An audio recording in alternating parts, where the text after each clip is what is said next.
or 526 feet.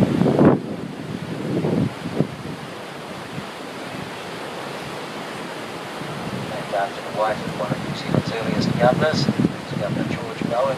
The falls are named after his wife, Lady Elizabeth Bowen.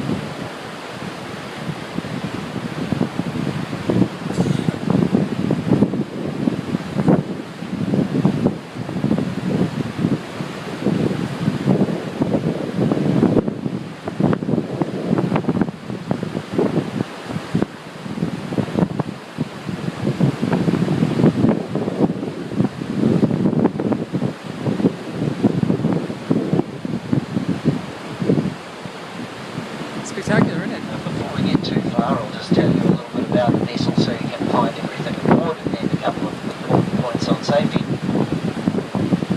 Down on the main cabin deck where you boarded, you'll find the heated outlet towards the far end of the cabin, so you either have vouchers,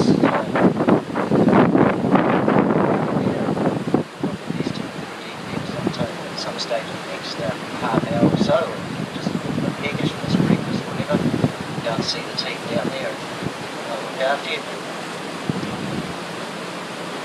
Just to the left or port side of the Milford server, you'll find